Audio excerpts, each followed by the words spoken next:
안녕하세요. 정목입니다.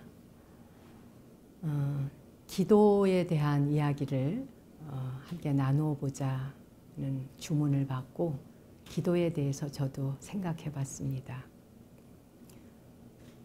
사실 기도라는 게 어떤 면에서 우리가 숨 쉬면 공기를 마시는 것과 같이, 그리고 물을 마시는 것처럼 그렇게 자연스러운 것이고 우리는 그렇게 기도 속에 살고 있더라고요. 그런데 누구나 숨을 쉬면서도 공기의 귀함, 그리고 물의 귀함을 잊고 살잖아요. 그것처럼 항상 기도 속에 살면서도 우리는 기도의 중요함과 내가 기도 속에 있구나 하는 것을 잊어버리고 사는 거죠. 제가 아주 좋아하는 그 이야기가 있는데요. 아프리카의 한 부족은 그 마을에 엄청난 해악을 끼쳤거나 용서받지 못할 어떤 행위를 한 사람, 무책임하고 정의롭지 못한 그런 사람이 그 마을에 발생했을 때 그런 사람을 마을 밖으로 추방하기보다는 마을의 제일 중심이 되는 중앙 광장에 가운데 앉혀놓고, 그리고 그 부족들이 빙 둘러앉는데요.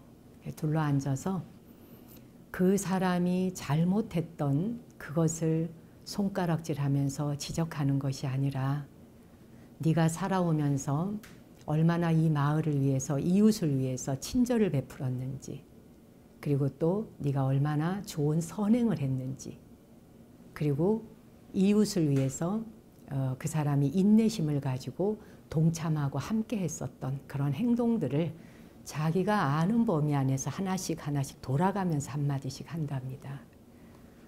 그러면 크게 마을에 죄를 지은, 잘못을 저지른 이 사람으로서는 분명히 위축되어 있고 자기 존재가 얼마나 하찮게 생각이 되겠어요.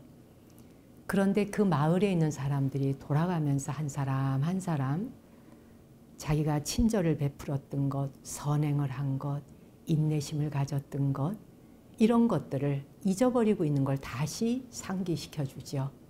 그걸 통해서 자기 내면에 숨어있는 위대한 힘과 거대한 거인의 그런 힘이 숨어 있다고 하는 걸 재발견하게 되는 의식이 있다고 합니다.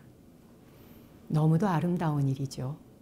우리 불교에서도 뭐 3일 기도 또는 일주일 기도, 뭐 100일 기도, 일정한 시간을 정해놓고 기도를 합니다마는 이 아프리카 부족들도 이 한 사람을 다시 깨어나게 하기 위해 새로운 사람으로 받아들여지게 되기까지 여러 날 동안 몇 날 며칠에 걸쳐서 그 사람의 아주 사소한 선행 하나까지 다 끄집어내 얘기를 한다 그래요. 그리고는 그 이야기가 다 끝나면 마을 사람과 함께 일어나서 춤을 추며 축제를 한답니다. 그 축제가 한바탕 끝나고 나면 마을에 크게 해악을 주고 잘못을 저질렀었던 그 사람은 이제 조금 전 과거에 잘못된 사람이 아니라 새로운 사람으로 탄생되어지면서 다시 마을의 일원으로 받아들여진다고 합니다. 우리는 누구나 실수와 잘못을 할 수 있고, 그러나 그 실수와 잘못에 대한 것을 누군가가 손가락질을 하고 탓을 하기보다, 그리고 끝간데 없이 코너로 몰아서 한 사람의 생명이, 목숨이 끊어질 때까지 몰아가는 것이 아니라, 그렇게 질책하고 힐난하는 것이 아니라 너 이런 거 있어, 너한테 이런 점이 있어 라고 자각시켜주는 것, 저는 그것은 정말 멋진 기도라고 생각합니다. 이 세상에는 수많은 종류의 기도가 있습니다. 나 자신이 하는 혼자의 기도, 둘이서 함께 하는 기도, 다수의 사람이 함께 모여서 하는 기도, 기도는 정말 다양하죠. 그런데 그 기도라는 것은 뭘까요? 누군가가 잘 되기를 바라는 것 아니겠습니까? 누군가가 잘 되기를 바라는 기도는 내가 기도를 누군가를 위해 하고자 할 때 내가 있는 거리와 기도하는 사람과 기도를 받아야 하는 사람과의 거리가 아무리 멀리 있다 해도 아무 상관이 없다 그럽니다. 이건 실제로 과학적으로도 증명이 되었잖아요. 거리가 전혀 문제되지 않고 내가 마음으로 보내는 기도는 관계없이 어디든 시간과 공간을 초월하여 그 사람에게 가서 닿는다고 했습니다. 심지어 그런 실험도 했다 그래요. 이렇게 나부로 둘러쳐진 방 안에 실험자를 집어넣기도 하고요. 그리고 막 전자파가 교란을 일으키는 그런 방에 집어넣고 실제로 이 사람이 저 멀리에 있는 다른 곳에 있는 사람을 위해서 기도를 하도록 하는 그런 실험도 했다 그래요. 그런데 기도를 보내는 사람이 나부로 쳐져 있는 방에 가두어져 있건 전자파를 교란하는 그런 방에 가두어져 있건 관계없이 기도하는 마음은 즉시 보내고자 하는 사람에게 배달이 되듯이 전달되었다는 게 증명이 되었다고 합니다. 우리는 기도라는 게 눈으로 볼 수 있는 게 아니고 손으로 잡을 수 있는 것이 아니기 때문에 기도는 그저 허황된 것이거나 또 내지는 아주 추상적인 것이다 이렇게 상상하겠지만 사실 우리는 어느 순간이 되어도 새해를 맞이하면 누구나 누군가를 위해 새해에 처음 떠오르는 태양을 향해 기도합니다. 우선 자기 자신과 가족과 그리고 이 나라에 있는 모든 사람들이 건강하고 안전하기를 그렇게 기도하죠.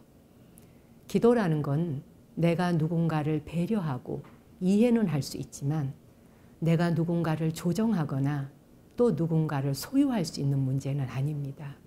이 말은 아무리 가까운 부부 사이일지라도 부모, 자식, 형제, 자매, 가까운 친구 사이일지라도 우리는 그 사람을 조정할 수도 없고 소유할 수 없고 간섭할 수 없습니다.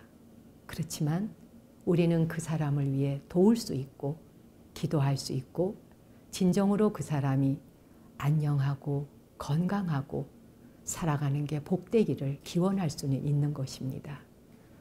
마침 이번에 불광미디어에서 붓다 비퀘스천 시리즈 10번째의 순서로 기도에 관한 특강을 준비하게 되었다고 하고요. 그 자리에 제가 초대되었습니다.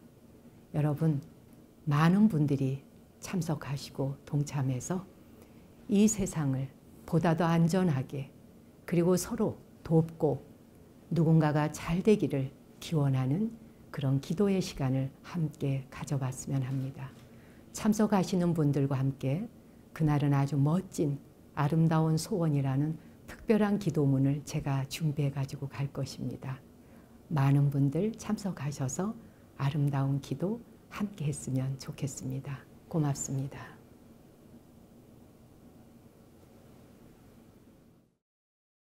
그날 오시면 저와 함께 그 아름다운 기도를 해보실 건데요. 그 기도문 중에 이런 말이 있습니다.